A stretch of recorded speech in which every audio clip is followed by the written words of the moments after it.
Ivan ඔබ ජාත්‍යන්තර ප්‍රමිතියකින් යුත් ප්‍රවෘත්ති වාර්තාකරණයේ දේශීය සන්නාමය අද දෙරන රාත්‍රියට ප්‍රධාන ප්‍රවෘත්ති ප්‍රකාශය සමග ප්‍රවෘත්ති ආරම්භයට පෙර ශීර්ෂ පාඨය. අගමැති ඉදිරි සැලැස්ම පහදයි. මම සෝයිතේ අපි දැන් මේක එකතු වෙලා කරමු කියලා. මහින්ද නොකියා කියූ කතාව. අපි ඔක්කොම අස්පරොත් අපිට යන්න කරලා තියෙන්න බෑ. දැඩි පිළිවෙතකට ශ්‍රී ලංකා නිදහස් පක්ෂය සූදානම්. මෙතෙක්කල් ඉවසගෙන හිටියා ඇති. රෙජිනෝල්ට උතුරේ ආණ්ඩුකාර ධුරය. නීතිය ක්‍රියාත්මක විය යුතු තැනක්. ගාල්ලේ ගමක නයි බිහිතිකාවක්.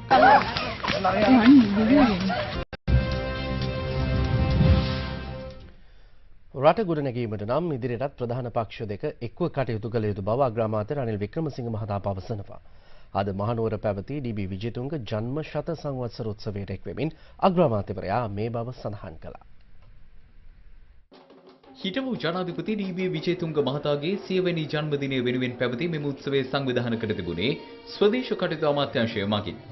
මෙහිදී ඩී.බී. විජේතුංග මහතාගේ 100 වෙනි ජන්මදිනය වෙනුවෙන් සමරු මුද්‍රයක් ද නිකුත් කරනු ලැබුවා.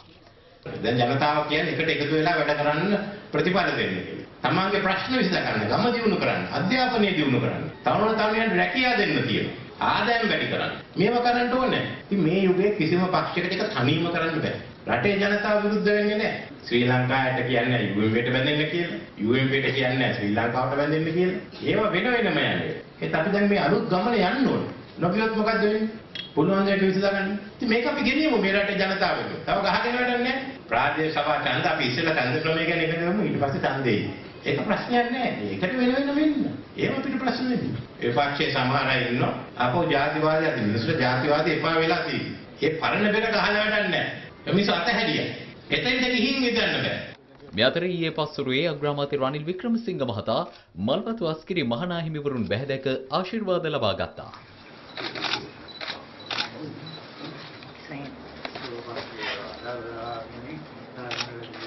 බුද්ධ ශාසනය සම්බන්ධයෙන් ඉදිරිපත් වෙලා තිබෙන පනත් කෙටුම්පත් සම්බන්ධයෙන් ගරු අග්‍රාමාත්‍යතුමා ප්‍රකාශ කළේ සියලුම දේවල් මහා සංඝරත්නයේගේ අනුශාසනා අනුව තමයි අපි ක්‍රියාත්මක කරන්නේ. ඔබ වහන්සේලාට අවශ්‍ය දේ ඒ අවශ්‍ය පරිදි සකස් කරලා රජයට බාර දෙන්න. ඊට පස්සෙ අපි ඒවා ක්‍රියාත්මක කරන්නම් කියන එක. ඒ වගේම බුද්ධ ශාසනය සම්බන්ධයෙන් තිබෙන ප්‍රමුඛ ස්ථානය ආණ්ඩුක්‍රම ව්‍යවස්ථාව තුළ ඒ ආකාරයෙන්ම ආරක්ෂා වෙන විදිහට කටයුතු කරන බව තිරම සහතික වෙලා දැනුම් දුන්නා. උතුරු පළාත් නව ආණ්ඩුකාරවරයා ලෙස හිටපු අමාත්‍ය රෙජිනෝල්ඩ් කුරේ මහතා අද දිවුරුම් දුන්නා.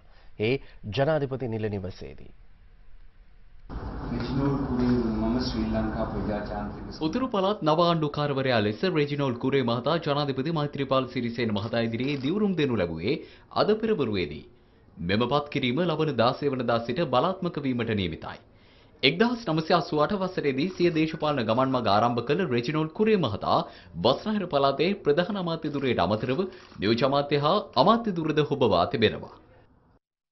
මේ අතර ජනාධිපති මෛත්‍රීපාල සිරිසේන මහතා අද පෙරවරුවේ කොළඹ බණ්ඩාරනායක අනුස්මරණ ජාත්‍යන්තර සම්මන්ත්‍රණ ශාලා පරිශ්‍රයේ පැවති ලදරු පාසල් චිත්‍ර ප්‍රදර්ශනයක් නැරඹීමට දෙක්ුණා. එහිදීම චිත්‍ර තරගයේ ජයග්‍රාහී දූ දරුවන්ට පදක්කම් සහ තිලින ප්‍රදානය කරනු ලැබුවේ ජනාධිපතිවරයා විසින්.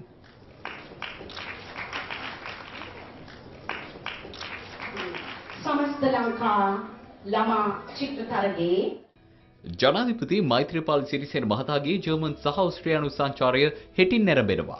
ජනාධිපතිවරයා මෙම සංචාරයේ නිරත වන්නේ ලොව බලවත්ම කාන්තාව ලෙස 8 වරක් ෆෝබ්ස් සංග්‍රහය මගින් නම් කළ රාජනායිකාවක වන ජර්මන් චාන්සලර් ඇන්ජලා මර්කල්ගේ ආරාධනයකට අනුවයි.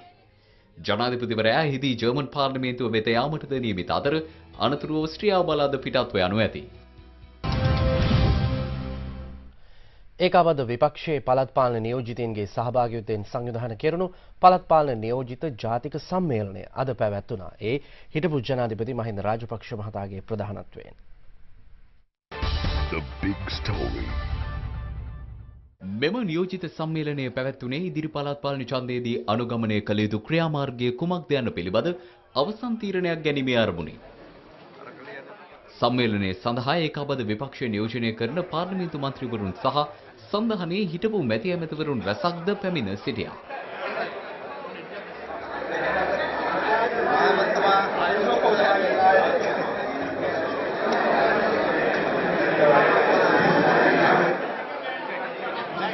සම්මේලනය ආරම්භ වුණේ හිටපු ජනාධිපති මහින්ද රාජපක්ෂ මහතාගේ පැමිණීමෙන් අනතුරුවයි.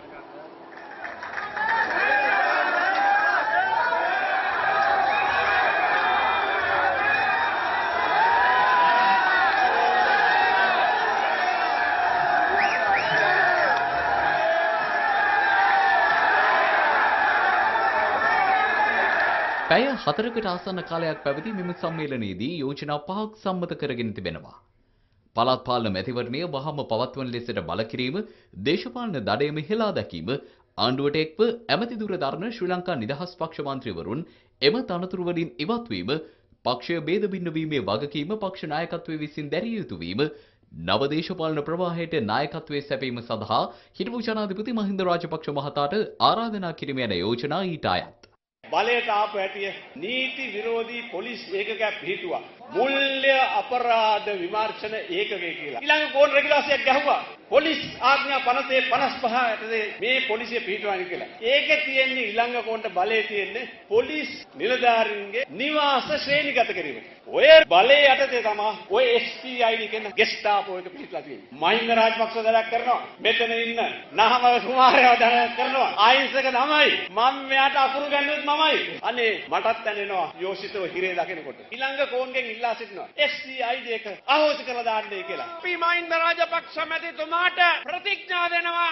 ඒකාබද්ධ විපක්ෂය නොසැලී එතුමා එක්ක මේ ගමන ගමන් කරන්න සූදානම් බව. ප්‍රාදේශ සභා මැතිවරණ මාර්තු 31 වෙනිදා රාත්‍රිය වෙනකොට කැසට් කරන්න බැරි වුණොත් ලක්ෂ ගණනින් අපි පාරට බැලපේ ඡන්දය ඉල්ලමු. අලියාගේ වල්ගේ අල්ලගෙන දිව්‍ය ලෝකේ යන්න කවුරුවත් වර්ම දුන්නද? නෑ. හැබැයි මතක තියාගන්න ඕන ගමරාලගේ අතින් මේක අතෑරුණොත් අලියාගේ වල්ගෙත් එක්කම බිම. මම ශ්‍රී ලංකා නිදහස් පක්ෂයේ සභාපතිකම අතෑරලා දන් දීලා ගියාලු. මම දන් දීලා ගියේ නෑ. විධායක ජනාධිපති බලය පාවිච්චි කරලා තමයි මගෙන් ඒක ගත්තේ. ඇවිල්ලා ඉල්ලුවා ශ්‍රී ලංකා නිදහස් පාක්ෂිකයන්ට දානවා. හිරගෙවල් වල දානවා. එතකොට මට කියනවා කතා කරලා මේක බේර ගන්න ඕන නම් මට මේක දීපන්. මට මගේ සභාපතිකමට වඩා මගේ ජනතාව ශ්‍රී ලංකා නිදහස් පක්ෂයේ මිනිසුන්ට මම ආදරය කරන නිසා ඒ අය බේර ගන්නයි අපිට මේක දන් දුන්න උනේ කියන එක මතක් කරන්න ඕනේ. අත්අඩංගුවට ගන්න ඉස්සෙල්ලා පාර්ලිමේන්තුවේ ප්‍රශ්න අහනවා. දැන් නාමල් ගැන ඇහුවා. ඒ කියන්නේ ඉන්න සුමානි වැස්තිලා ඉන්න යන්න. මේ පක්ෂේ මුල ඔබතුමාලානේ. මේ ලියුම් ඇරලා 10 දෙනෙක් අස් කරා. 10 දෙනෙක් අස් කළා දැන් මේ ඔක්කොම අස් කරන්නද? අස් කරනවද? ලෑස්තිද? මේ අපි ඔක්කොම අස් කරොත් අපිට යන්න ගලක් තියෙන්න බෑ. බෝඩ් ලෑලි වලට ශ්‍රී ලංකා නිදහස් පක්ෂය කියලා කියන්න බෑ.